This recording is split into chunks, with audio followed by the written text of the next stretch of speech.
Will, talk to me. ABC Tuesdays. They took his daughter. She's coming home alive.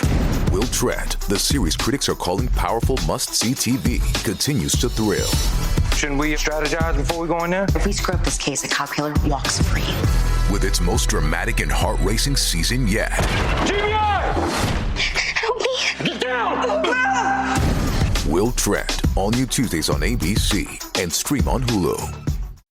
2024's Hall of Fame selections are final. We're going to break down who got in, who didn't make the cut, and our thoughts on if the writers made the right choices this year. We'll also dive into who we'd like to see enshrined in Cooperstown across baseball history. Today on Rounders, a history of baseball in America.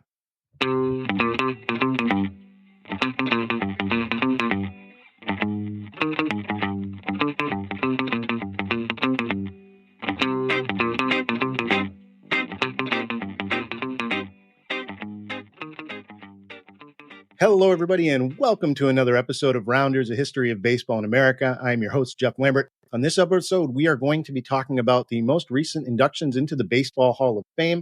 To have that conversation, I've invited back old friend of the show, John Vampatella.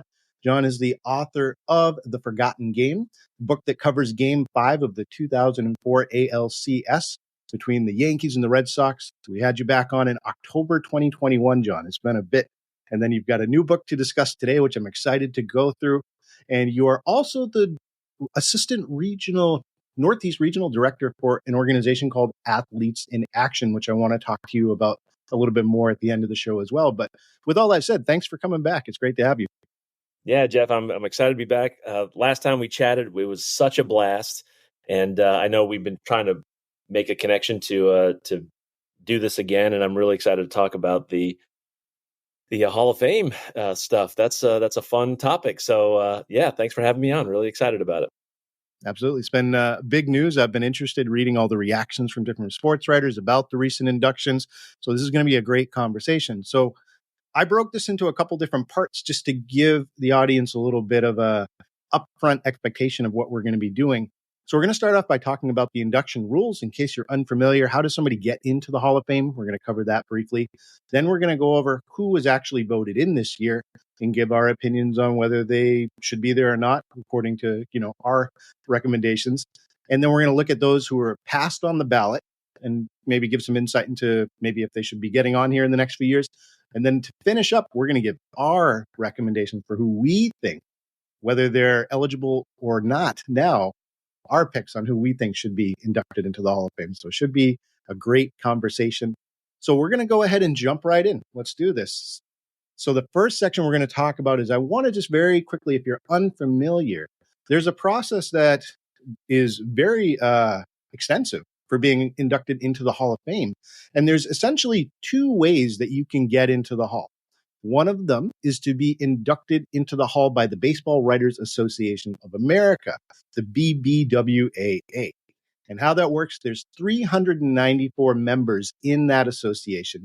You can get in there if you're a beat writer, journalist, columnist, sports editor, and you work for a major newspaper or wire service in the United States. So you can get in on that merit. Out of those 394 writers, they get a list, and 75% have to vote for an individual in order for them to be inducted, right? So that's one way. The second way is you can get in by election from a special committee.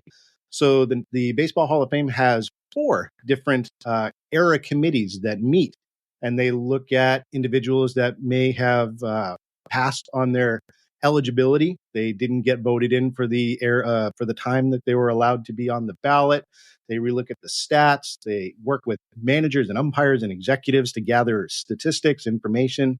And those committees can vote someone in even if their eligibility has already passed. So there's 2 ways that you can get into the Hall.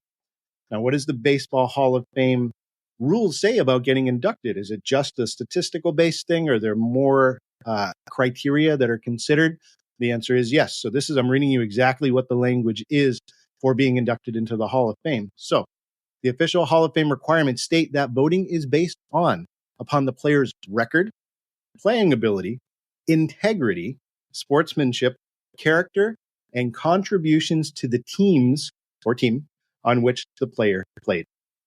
So that is the, I think, interesting thing about the Baseball Hall of Fame, because it's not just pure statistics, John. We have this also, you have to look Right. at the personal side, the moral side of what the player brought to the game. And I think that's what makes it different than a lot of other sports. Right. And I think So it's what makes it challenging for sure. You might have player A who was a great player, but broke some rules, and now it makes you think, well, do they qualify? So this will be a fascinating discussion for sure. I agree. And boy, we could do a whole nother episode on players that are not in the hall now who passed the first mark, in terms of the stats, but maybe not in the second part about the integrity. So let's go Yep. ahead and jump right into it. So you've got an understanding of the rules. You understand who's voting these individuals in. There were several people that were on the ballot for this year, right? And 4 of them got in. So the 4 that were elected in for the 2024 ballot were Adrian Beltre, Todd Helton, Joe Mauer, and Jim Leland. We're going to go a little bit deeper into each individual, and we're going to talk about our thoughts on whether the writers made the right choice or not. So, John, you ready to do this? All set. Let's go. All right. So let's start off with our first, the writer's first pick, Adrian Beltre. So, John, give me your feedback here. Adrian Beltre got in by, over the 75% vote by a pretty good margin. What are your thoughts on this pick? Did the Writers Association get it right or no? When I looked at the ballot this year, one guy stood out as the obvious no-brainer, no doubter, and it was Adrian Beltre. Just a spectacular career.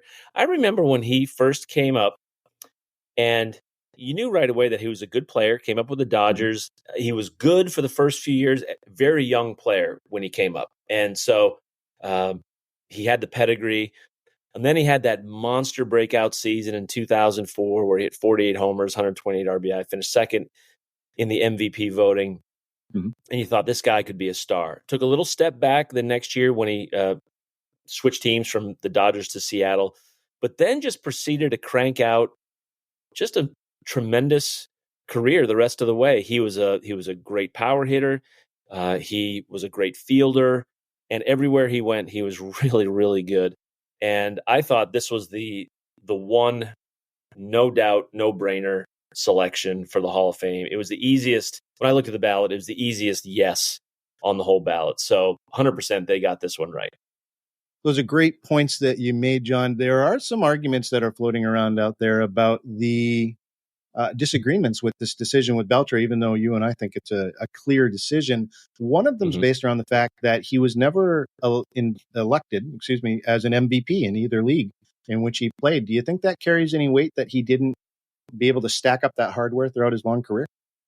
For me, when I look at from just the pure player side of what makes a player a Hall of Fame player, there are 2 things. One is career marks, and you listed those, the sheer volume of hits and homers and total production over the course of a long career. Yep. But then there's the how good was he at his peak? Okay, so he didn't win an MVP, but he was top 10 in MVP 6 times, finished second once, 7th 3 times, third once. I mean, he was routinely considered among the very best players in the game when he was at his best. And it's like, okay, only one guy gets named an MVP in any given year. I mean, you and I can appreciate this as Red Sox guys, but it's like if you look at the MVP, Ted Williams got hosed on several occasions when it comes to MVP voting. I felt like Pedro Martinez got hosed on MVP voting. So it's like, well, how much weight do you put on winning an MVP? I mean, it definitely is part of the equation, no doubt about it. But if you don't win it all and you are consistently in the top 10 or top 15, that's good enough for me. It's like if you don't win the Cy Young, but you're always in the mix. I mean, Chris Sale will not make the Hall of Fame. Right. I don't believe. Too many injuries.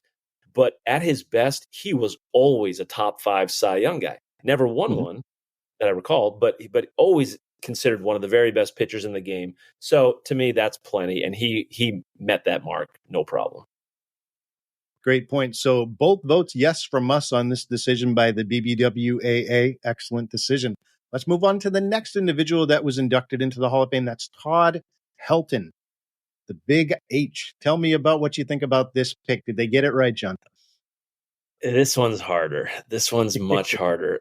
Just looking at the raw numbers, totals, 2,500 hits, well, 2,519, 369 homers, 1,406 in terms of RBI. Very good batting average, OPS plus, just, a really good statistical profile. Terrific player. There's no way around it. At his peak, he was outstanding, top 20 in MVP voting 6 times. Never won it. Same issue.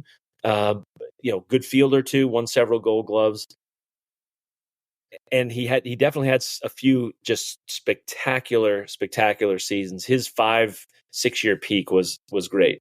Yeah. But my holdup with him, I guess, and this is the one that's going to nag people with anybody who plays for the Rockies, is just the Coors effect. Now, he was very good on the road, and they did introduce the humidor to affect the baseballs.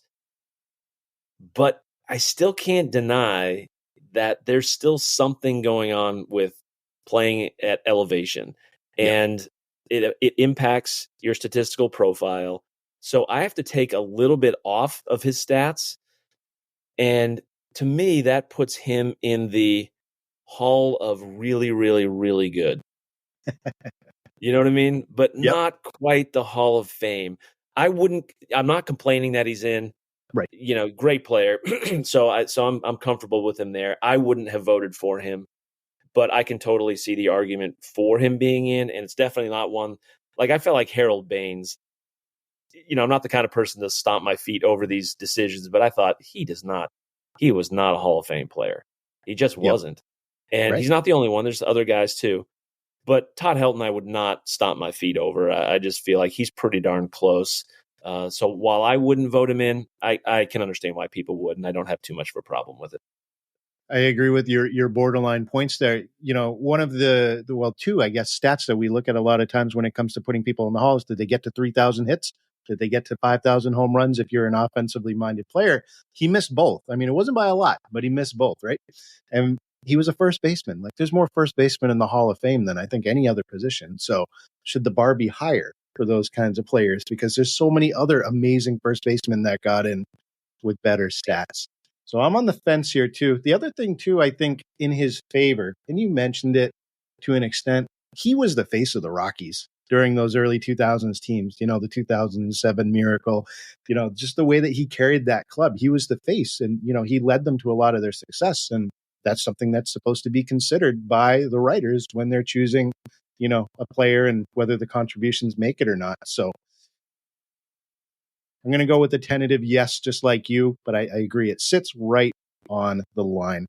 And I want to circle back real quick because you mentioned it. In case people don't know, can you talk a little bit about the humidor and the offensive effects of Coors Field from your understanding? So altitude. So if you want to throw a curveball, the action that gets put on a ball, the way you release it, the way you grip it, it creates spin.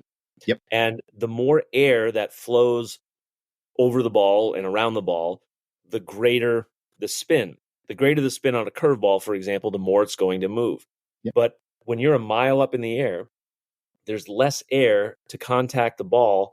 The ball can't get as much, quote unquote, like grip in the air. So curveballs don't curve quite as much. They're easier to hit. As a result, hitters have an easier time. I mean, anytime you have a curveball that doesn't break quite as much, it's going to be easier to hit. Plus, with the thinner air, balls are just going to fly further. And so you combine those things, it's going to have a greater impact for the offense. The humidor, my understanding, I don't really know technically how it works, but it's supposed to affect the balls so that it kind of counteracts the altitude effects and the atmospheric effects of Coors.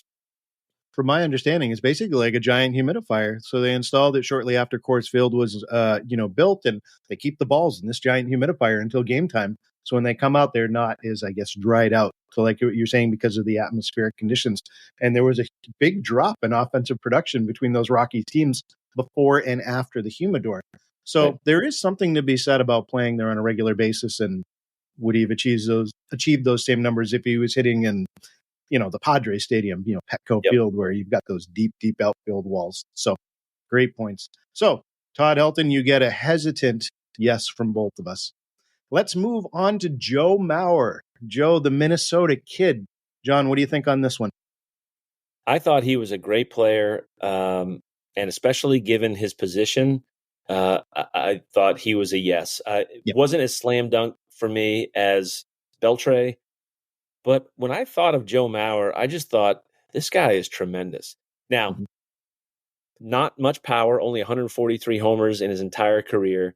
That's definitely a strike against him, but he was such a good overall hitter. For a guy who didn't hit many homers, he hit a ton. And his career OPS and OPS pluses were great. For a guy who was a catcher to be top 20 MVP voting 5 times, and he won it once.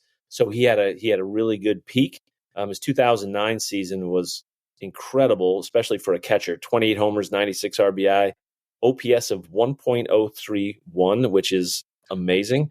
Yeah. And when you think about the point you just brought up about Helton being like the face of a franchise, when I think of the Twins, he's the Mhm. guy that I think of. And I think a lot of Twins fans think of him that way too. So he to me was a pretty solid. Yeah, I think he deserves to be in the Hall of Fame, despite some of his numbers not really stacking up. Certainly not against most of the great like first basemen, that are in. But Agreed. given that he was a catcher, played a demanding position, I thought he should have been in, and I thought the vote was correct. There's a little bit of a disagreement that I saw, at least on the Reddit message boards, with Mauer, just in the sense that he dealt with injuries midway through his career and actually had to make a position change and go from catcher to first base. Now he's inducted as a catcher. Do you think that carries any weight in your mind, the fact that he had to switch positions, and didn't have that longevity that other catchers in the Hall of Fame, like, well, we'll go over the names in a second, but what other catchers in the Hall of Fame achieved at that position? Well, definitely, if you want to call it a strike against him, I would say a strike against him. I think when he switched at about age 30, age 31, he kind of made the switch permanently. Mhm. His numbers definitely were not up to speed for a first baseman, Hall of Fame player. But I thought what he did as a catcher, and then he played a very good first base, and he was He did. still a very good baseball player. Yep. Kind of like with Helton, I can see the argument for him. I can also see the argument against Mauer, Yep. and there's some validity to it for sure. Yep. Was he one of those Hall of very, very, very good players, or did he really deserve to be in the Hall of Fame? And I just thought, given what he did, he was definitely one of the best catchers in baseball. Again, Sure. won the MVP as a catcher, and which doesn't happen very often. Right. And then finishing out his career as just a solid first baseman. Mhm. I still think they got it right. Yep. But again, like I said, this was not a slam dunk like Beltre was. Right. I mean, there is a little bit of a drop off in terms of prominence when you think about the other catchers in the Hall of Fame. You've got Johnny Bench, you've got Pudge Rodriguez, Ivan Rodriguez, and then you got Joe Mauer. There might be a little bit of a drop off there in terms of excellence at the catcher position. But going back to your point, the guy didn't ask to get injured, and he still was able to turn it around, play two positions very successfully, and still put up solid numbers. And I think for me, the other thing too is Mauer's like, again, going back to like the contribution to your team. He was a hometown kid. I think he went to Minnesota State, played for the Twins, anchored some very good squads throughout his time there. Just an excellent player overall, elevated his city, his team. Like, you can't ask for more than that. A guy coming up like from the same place he grew up and making his team better. That's the stuff, of movies that are made of. Yeah, I mean, he went to high school in St. Paul, Minnesota. So, like, how cool is that? Yeah. It'd be like a kid playing for the Red Sox who grew up in Cambridge, Massachusetts. I mean, very, very cool. That's like Yep. Lou Merlone, I guess, from Framingham, Mass. But he wasn't quite as good a player as Joe Mauer was.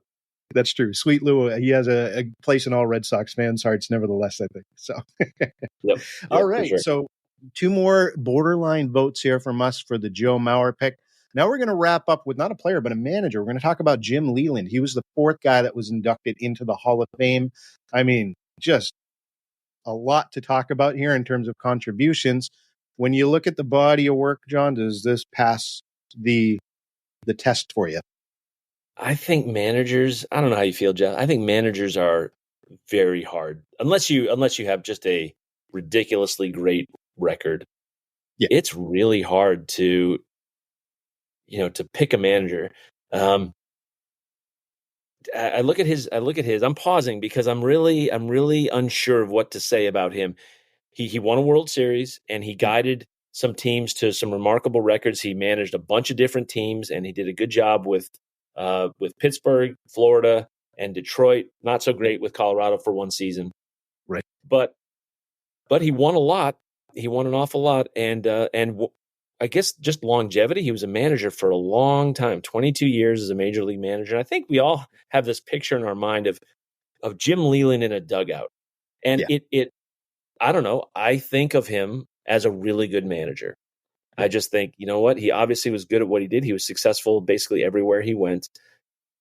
On the flip side, the guy didn't win as much as you think he would have won. And his record overall is barely above 500. Right. Now, we can attribute that maybe to some of the losing to the teardown effect. So like when they won the World Series with Florida in 1997, that was a crazy great year for them. Yeah. But immediately they tore down the entire franchise. Mm-hmm. And he was stuck with a team after a massive fire sale, and they went 54-108. Right. Well, okay, that goes on his record. But what manager, Casey Stengel wouldn't have won with that team. So, in what sense do we blame him, and how does that impact our view of his overall record?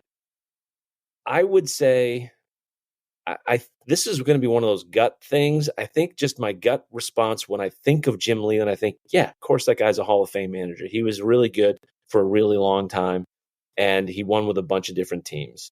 So probably should be in the Hall of Fame.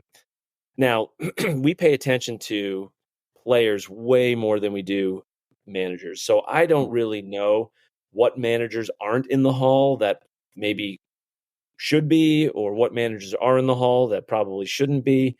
Mm-hmm. So I don't know where he stacks up compared to other managers. I think just when I think of him, I think this guy's been doing it really well for a really long time. Sure. Would I want him as the manager right now of the Red Sox? I wouldn't mind. I think he'd probably do a really good job. And Steady so, person. So I think it's probably a good pick. If nothing else, he just kind of stands for baseball, and he's what you think of when you think of baseball manager. So maybe on that alone, he deserved to be in. Well, one of the interesting things that I found in researching this, and you brought up a good point, managers are not the popular guy on the ballot when it comes to being inducted. And if you look at all of the managers that were inducted into the Hall of Fame, they were all elected by committees, the Veterans Committee, or in this case with Jim Leland, the Contemporary Era Committee. So this is not a popularity contest. To your point, it's really hard to judge a manager's success. They get in usually through like that deeper introspection into their careers, like Leland was. But I can't get behind this one personally 100% just because of the fact, he's 18th all time in wins. Yes, he won that year with the Florida Marlins. That Florida Marlins team had a good mix of, we're going to spend a lot of money at the trade deadline, and then some good young players that we'll never see like on that team again. So how much of that was him? How much of that was just like the splash in the pan of talent? And then of course, my wife is from Florida, so I've adopted the Marlins as my second team, and just like learning about the heartbreak of going through being a Marlins fan. Because like you said, every year it's like, we won, now everyone's getting traded, and seeing that cycle of fire sale. But I just don't think Leland has the chops when we look at other names. So if we're looking at guys, like you said, like Casey Stengel, Joe Torre, Connie Mack, like these other guys, Tommy Lasorda, Tommy La Russa, like it's not there for me. Even though I can respect that. Yeah. Yeah. It's just, I don't know. He's right there. Your point of the Hall of Very Good of the Hall of Fame. I just don't think if you're going to elect a manager, he's got to be an iconic, like everyone knows his name 50 years after he's gone kind of a thing. Right. I don't know if Leland makes that for me. Yep. Makes sense. We're going to pause there and just take a quick break for our 7th inning stretch to go over some facts, details, and to keep the lights on. We'll be right back, folks. We still have to talk about who we think deserves to be inducted into the Hall of Fame, even outside of this ballot. Stay tuned.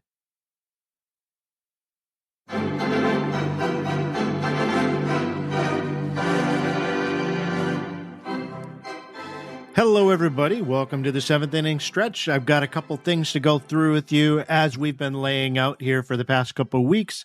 I always want to start off by going over our trivia question for the week. Last week, for the St. Louis Browns episode, I asked you to weigh in on who was the player who appeared in the most games for the Browns from 1902 to 1953. I'm proud to say I stumped you because nobody got this right. The answer was George Sisler. Yes, George Sisler. So stay with it. You're going to get another chance here in a little bit to be able to take part in the trivia question for this week. Let's see how you do. Remember, the golden rule, no Googling. Let's hop over to sharing fan feedback for this week. I got a great email from one of our subscribers, Kevin R. Kevin left this message I think we can all benefit from. He said, for the month of February, the Kansas City Royals Foundation is paying the admission costs for everyone that wants to see the Negro Leagues Baseball Museum in Kansas City. Tickets for adults are $10, so this is a pretty good deal. Kevin, thank you so much for sharing this information. If you're listening to this in February of 2024 and you have the ability to get over to Kansas City and go to the Negro Leagues Baseball Museum, that is a great deal. I certainly hope this helps some people who are in the area take advantage of this deal. And Kevin, thank you again for sharing that. Let's finalize with our trivia question for this week and see how you do. We're putting it on the Baseball Hall of Fame. Who's the oldest living Hall of Famer? Whitey Herzog, Bud Selig, Willie Mays, or Sandy Koufax? Let's see how you do. Remember, all you have to do to be able to play is to sign up for the free newsletter at rounders.substack.com, and you'll be able to participate in the weekly poll, as well as get a bunch of other perks. You'll get to see videos and images and see some of the reference links that I've used to put together these episodes, so you get to go delve deeper into the topic, the content that we're putting together. Rounders.substack.com. Okay, folks, that's it. I'm going to play a couple ads from the sponsors, and we're going to get right back to the show. If your football team had one option in their playbook, the results probably wouldn't be great. The same could be said for your investments. SIBO index options like SPX and XSP can help expand your investing strategies with cash settlement and potential tax advantages. If you're ready for a more dynamic game plan, head to betterwithoptions.com. SIBO, life is better with options. Your investments could be too. There are risks associated with SIBO company products. Review the disclosures and disclaimers at SIBO.com/US_disclaimers. So that's our wrap up of the 4 individuals that were inducted into the Hall of Fame. Now we're going to jump just really quickly over into, there were other individuals that were on the ballot that did not get elected. They didn't get to the 75%. So some of those names are guys like Billy Wagner, Gary Sheffield, Carlos Beltran, Andrew Jones, Alex Rodriguez was eligible. Manny Ramirez was on there for the first time this year. So there were guys that were eligible that didn't get picked. Some of them got kind of close, to the 75%. Some of them, it's not there. Is there anybody that got left off the ballot, John, that you think should have gotten to the 75%? We could spend hours talking about this because I'm about to introduce to you a what I am going to what I'm about to say is opens me up to the criticism of rank hypocrisy. Okay, so I fully understand that, and here we go. Let me start with the easy one. Billy Wagner, I thought was deserving. If we're going to say relief pitchers should be in, I think you have to be an exceptional one. It's like kickers in football. You have to be exceptional. Yep. But he was exceptional. Mm-hmm. And just his numbers just pop off the page. And he was just really, really good for a number of teams and just dominant in so many ways. Even at the end of his career, even at age 38 for Atlanta, in 2010, he makes the All-Star team, puts up a 1.43 ERA, struck out 13 and a half batters per 9 innings. Just, ridiculously great his whole career. And if you're going to have relievers in, he was no Mariano, but he deserved to be in if you're going to take them. So I think he should have been in. The other one I considered was Andrew Jones, Mhm. and I was 50-50 on him. His first half of his career was incredible, a great hitter, one of the best fielders in center that you've ever seen. Yep. And then his career really tailed off, and his total numbers are still pretty darn good. 434 homers, 1,289 RBI. Still, even with a drop off, with injuries and everything, he still finished a career with a 111 OPS plus. Made a bunch of all-star teams. I thought he was pretty close, and I could see the argument for him. Now, here's where I get into trouble. I know we have the character clause and all that stuff that we talked about. Yep. And that's why, for me, somebody like Gary Sheffield, or even Andy Pettitte, who had a wonderful career, Yep. should not be in, right? Right. The steroid issue with those guys. Mhm. That being said, I am willing to vote for a guy. Not that I have a vote. I don't actually have a Baseball Writers of America. I don't have a vote. But if I did, I could vote for somebody who did steroids if and only if Mhm. their careers were so ridiculously great Mhm. that you look at them and you're like, look, okay, steroid guy A put up terrific numbers.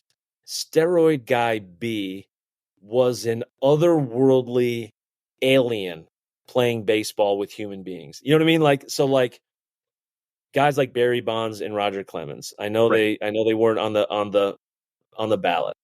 Right. I don't have love for these guys as players, but they were so good, Mhm. so that even their if we agree with the commonly understood timeline for when those two guys got involved with steroids, Mhm. they put up full Hall of Fame careers long before they touched steroids, Sure. as far as we know.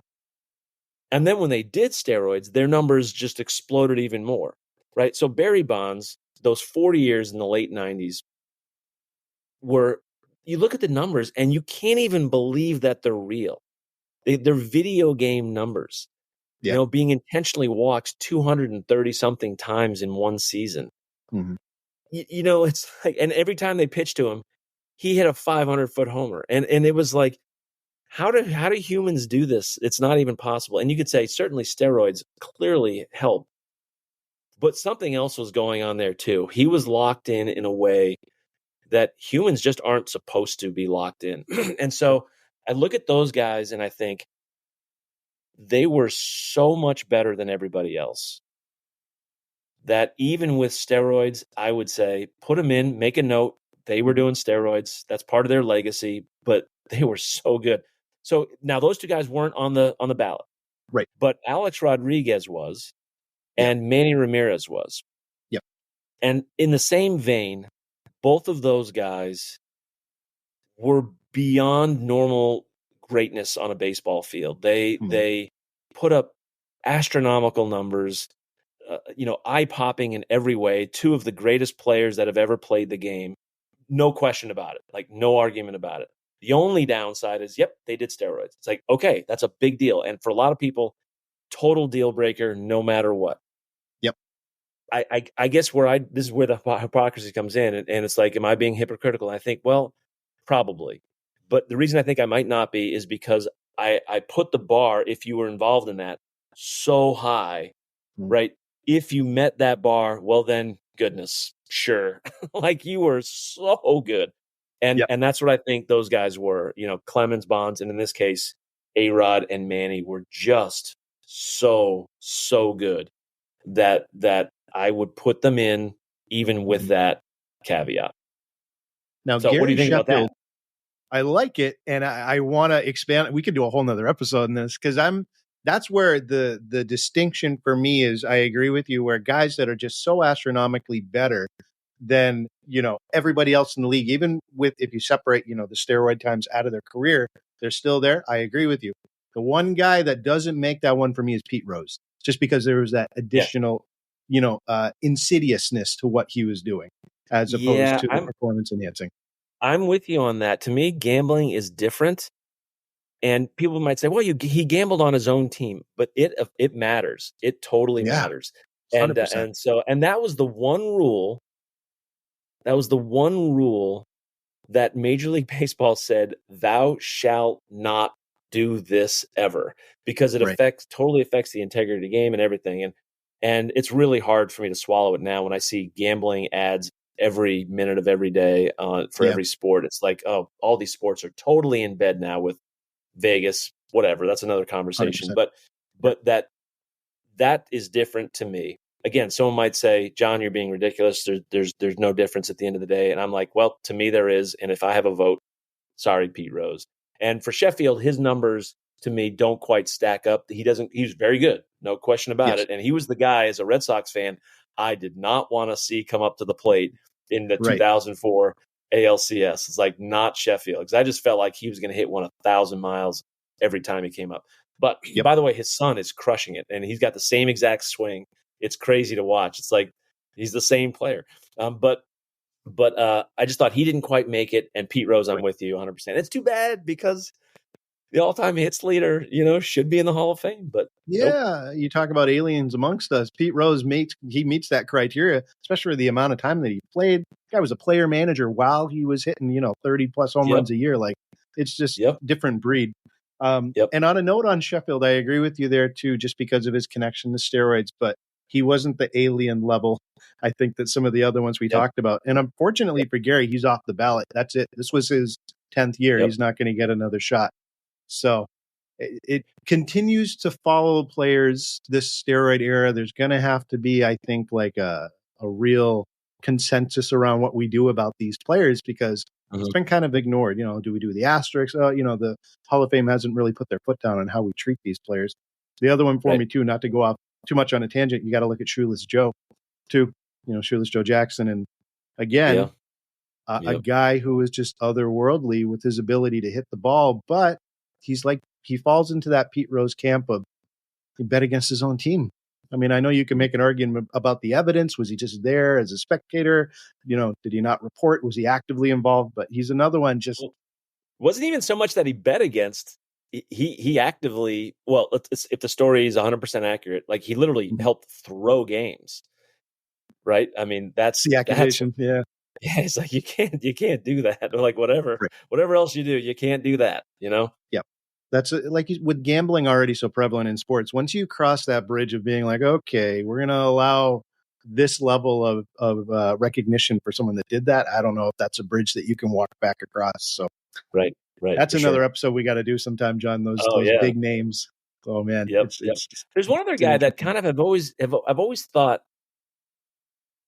should get more consideration, and he's long off the ballot. So this is not a topic really for today, but Dale Murphy, I've always been surprised that he was not in the Hall of Fame. He was a tremendous player, won back-to-back MVPs, top 20 in MVP voting, top 21 anyway, in MVP voting 7 times, Gold Glover 5 times, Silver Slugger multiple times, home run champ, great career stats, fell 2 homers short of 400, and didn't rack up the 3,000 hits, but for a long time was clearly the best player in certainly his league, if not all of baseball.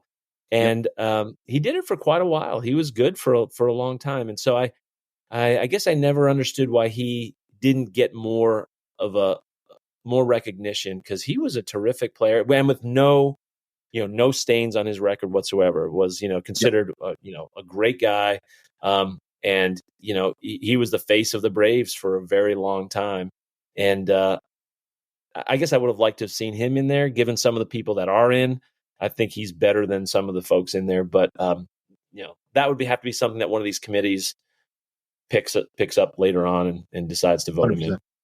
Yep, he's one of those guys. I hope the Errors Committee looks at with a hard look and goes through and sees not only the stats, but just in that time that he played, the overall impact that he had on the game.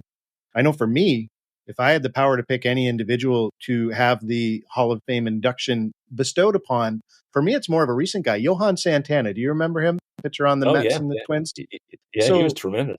Oh, man, he was just, that was the time in my life where I was really watching baseball more than anything else in my life. And just, he was always the guy you knew if he was starting against your team, it's going to be a loss. He was absolutely dominant. So just really quickly, I want to like make the case for him. Yeah. The knock against him is that his stats weren't as fully played out as other starting pitchers. So he didn't meet certain statistical numbers that other pitchers in the Hall of Fame did. But part of the reason for that is he started pretty late. He didn't become a full-time pitcher until he was 25 years old. So, and on top of that, after he turned 32 because of some injury issues, I don't think he ever pitched more than 130 innings. So the numbers weren't as high with the strikeouts, the innings pitched, the wins. But for like an 8-year stretch, he led the American League and the National League in strikeouts. He led them in WAR. He had 2 Cy Young awards, and he should have won a third. And he led in every statistical category in 2005, but he didn't have as many wins as Bartolo Colon, and he lost the Cy Young to him. So it's one of those like he should have gotten it. And every pitcher that's won 3 Cy Young awards has been inducted into the Hall of Fame or will be, once they get on the ballot. So I look at him and I see just overall dominance, what he did for the Twins in making them solid playoff teams, the stretch that he had, and then just trying to factor in, okay, he didn't meet the amount of innings pitched as other players. He didn't have the longevity. I can excuse that based on the dominance and the numbers that he put up during the time that he did. So he's my pick for if I had to pick someone to go into the Hall of Fame. That's a great call. Well, remember at the beginning we talked about longevity versus like dominance. Peak years. Definitely didn't have the longevity as you pointed out, but his peak was incredible. And he was definitely a guy I always thought was going to go out and dominate a game, and he usually did. He had great control. He struck out a ton of guys. He won a ton of games, pitched a lot of innings. 5 straight years of almost 220 innings a season, and a little more than that. Always among the leaders in ERA. He was, and ERA plus, just like OPS plus, ERA plus is a stat that I really look a lot at. In my book, The Forgotten Game, as you know, I made the case that Pedro Martinez at his best was the best pitcher that's ever been on the planet. And some people say, Bob Gibson pitched to a 1.12 ERA in 1968. And it's like, yep, that's true. But back then, the American League batting champ was Carl Yastrzemski at 301 because pitching that era was so dominant that you can't. I mean, there's no way around 1.12 ERA is ridiculous, right? It's ridiculous. But amazingly, it wasn't as good compared to that era as Pedro Martinez's 1.74 in, I think it was 1999 or 2000. He had 2 back-to-back years where he was crazy, and like that was the height of the steroid era, and Pedro was pitching those numbers. And so when you make the comparisons to the era in which they played, Pedro was so much better than everybody else, so much better. And people don't like to hear that, but it's totally true. Santana was kind of similar. Like in 2004 when he won his first Cy Young. Yeah, I'm making your case for you. You got me on a soapbox. 265 strikeouts, and his ERA plus was 1.82, which is crazy great. It wasn't just that he was great; he was so much better than everybody else at the same time. So yeah, that's a great call. He from a pure was this guy a great baseball player perspective. He should be in. Yes, and that's where I hope. We have this now, I think, which is good. We have the ability to say with petitions, with trying to lobby for certain players who may not be eligible anymore, take a second look at these individuals and really put in perspective what they did in their era. I just did an episode on Herman Munson a couple weeks ago, and how he died tragically, before finishing out his career. And there is a push to get the Eras Committee to look at him and really assess whether he should be in the Hall of Fame or not. And I think there's a strong case for him too.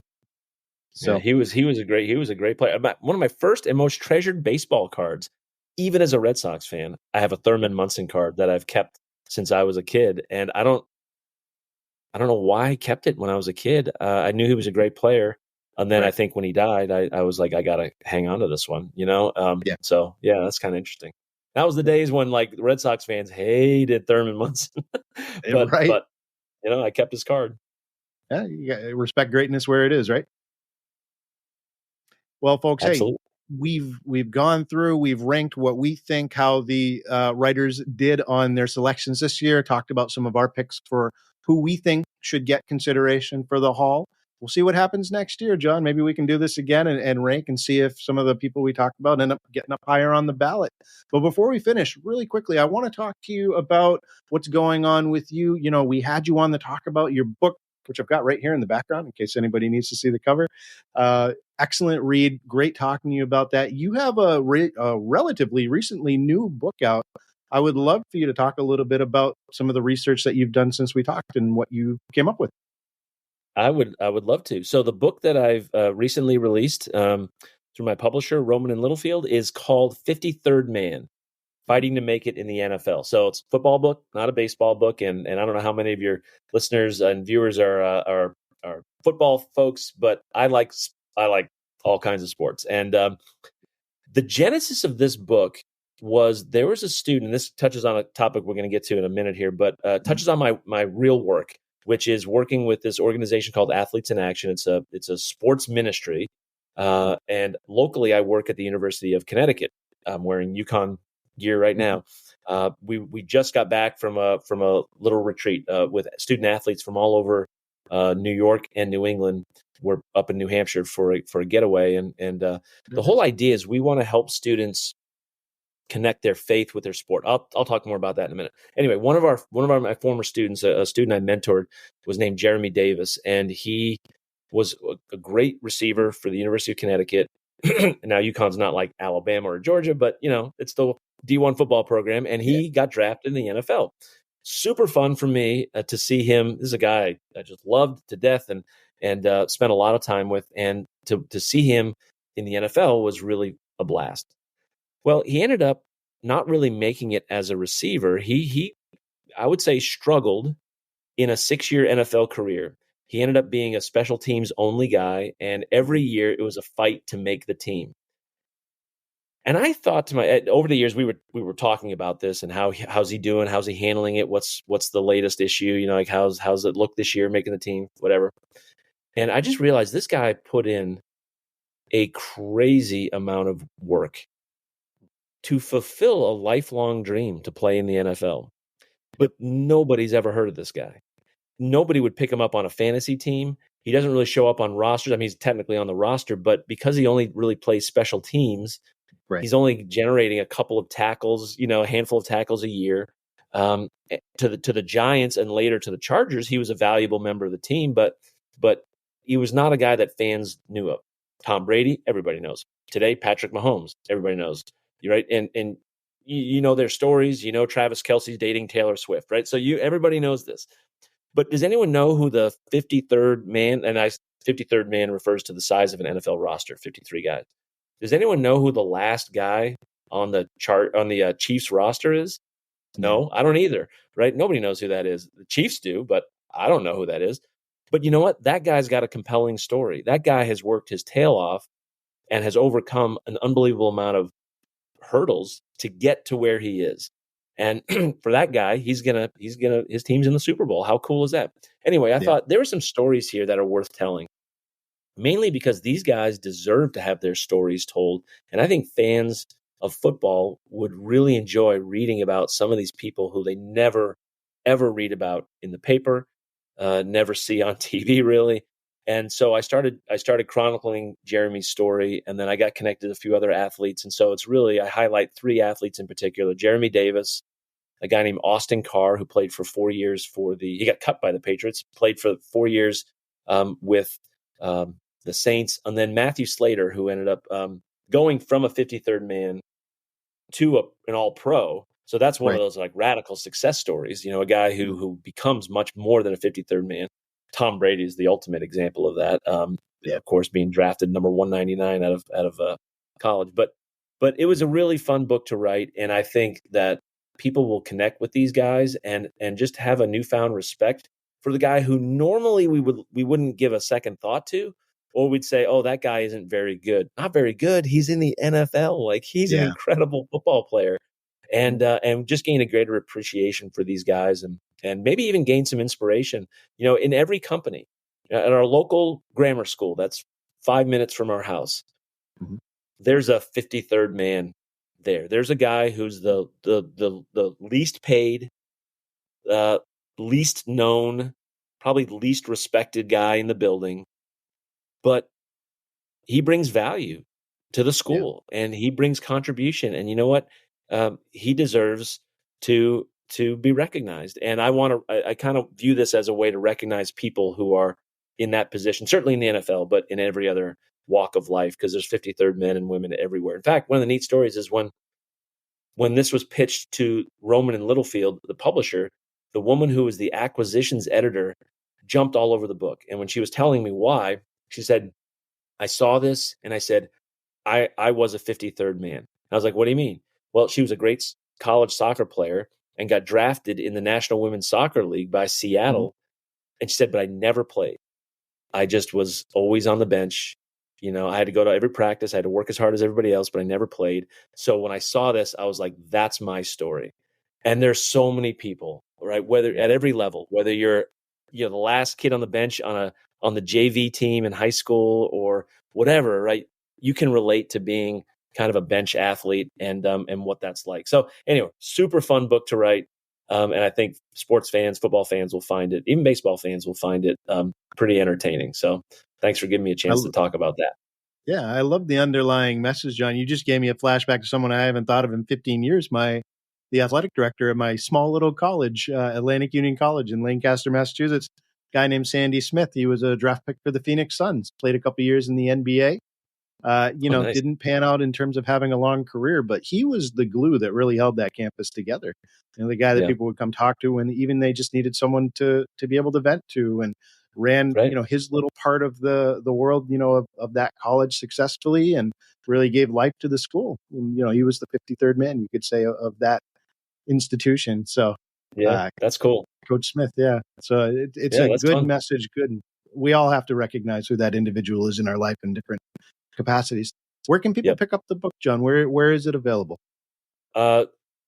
Amazon is the most popular place. You can certainly pick that up. You can go to my website, which is johnvampatella.com. And then there's a button on the upper right called shop. And you can buy this, or you can buy The Forgotten Game there. This is still so weird to me, but people like a signed copy. Well, if you buy it from Amazon, I can't sign it, but if you buy it from me directly, I'll be able to sign it. It still feels weird. Oh, can you sign it? I'm like, I guess, yeah, sure, no problem, happy to. I'm not really used to yet people wanting my autograph, I suppose. But I guess a little personal note in the book, people enjoy. So, johnvampatella.com, or certainly Amazon is a good place to get it. And in closing, too, you mentioned it at the beginning, talking about the book. I'd love to hear a little bit more about your work with Athletes in Action. Can you tell us about the organization and what you do there? Yeah, it's been something I've been a part of ever since I graduated from college. I was a college athlete at Syracuse University, and my life was changed forever when I was a student. It's where I would say that my Christian faith became real. I grew up in a nominally Christian home, and really decided as a sophomore in college that this was real and it mattered. Anyway, that led me into this ministry, and Athletes in Action exists to help connect student athletes' faith with their sport and help them answer the question of, what does God have to say to me, or what does God have to do with me in my life as a student athlete? And I'll tell you, it is amazing how many student athletes are looking to pursue this area of life. And what's crazy, Jeff, is the number of students that have gotten involved, even locally at UConn, has gone through the roof following COVID. And you might ask, what has happened with COVID? And I'm like, I'm not really sure, but I think COVID really exposed people's internal need for significance, for community, for a connection to God. Everybody felt totally out of control in their lives during COVID. Can you believe that was like 4 years ago that it started? Doesn't feel like it. I know, that's crazy. But we've just seen an increase in students struggling with mental health issues. And while we are not mental health providers, and we would never claim to be, we are like a we do triage, right? And it's like we're the first stop that a lot of people go to. They say, hey, I'm really struggling with this area of life. Might God have something, some way of, can God help me? And so we'll direct people. Sometimes people will certainly need professional, psychological help and that sort of stuff. And we certainly get them the help they need. But the ministry really is all about helping to connect people's faith with their sport and to connect them to God. And what I say to the student athletes at UConn is, I think you will be the best student athlete you can be when you are the best you that you can be. And the best you that you can be is one who's connected to your creator. And so we want to help them get connected to God. And we find that we don't do this so that they get better at sports. And I don't want to paint the wrong message here, but we find that people are able to perform better on the field, on the court. And it's not because they can suddenly throw a ball harder or dribble better or anything like that. It's because internally they're more at peace. They feel more whole as people. They can better handle challenges and disappointment, dealing with injuries. They feel like, okay, there's purpose in this, as opposed to the why me, my life's terrible. Like, they're just able to navigate so many more things, and that shows up in other areas of life, including their athletics. So we think we bring positive value to the athletic department, certainly at the University of Connecticut, but elsewhere. Yep. And we've got a ton of coaches who love what we do and want us to be part of their program. So it's been something I've been doing ever since college. I graduated in 91, so 34 years ago, 33 years ago, and I don't plan on stopping anytime soon. So thanks for giving me a chance to talk about that. It's certainly serious business for me and something that I'm pretty passionate about. If people want to get involved or support the organization, how could they go about doing that? Well, this is not part of my work as an author, but if you go to my author page and you want to learn more, there's a form, there's a place there where you can contact me. And if your question is about Athletes in Action, by all means do that. I'm happy to talk about that. And one of the books that I wrote is actually more of a professional book related to my work with students and professors, and it's called For Good Reason, and it really helps present a positive case for why faith in God is reasonable and wise. But aside from that, you can go to athletesinaction.org, and there's all kinds of links there that you can learn more information. You can connect with people who work with AIA. That's a great resource as well. Great. Excellent. I'll make sure to include links in the show notes in the description for people if they want to check out your website, the book, Athletes in Action. That way they can easily do so. So, John, overall, thanks for taking the time to come on the show. This was a great conversation. Love talking baseball with you. Yeah, same here, my friend. And let's do it again soon. Absolutely. To our listeners and watchers, thanks for tuning in for another episode. And remember, as we always end the show with, there are only 2 seasons, winter and baseball. See you next week. Rounders, A History of Baseball in America is produced by Jeffrey Lambert. Our research assistant is Cass Silber. A special thanks to our starting 9 supporters, Nathan Halverson and Jack Wilson.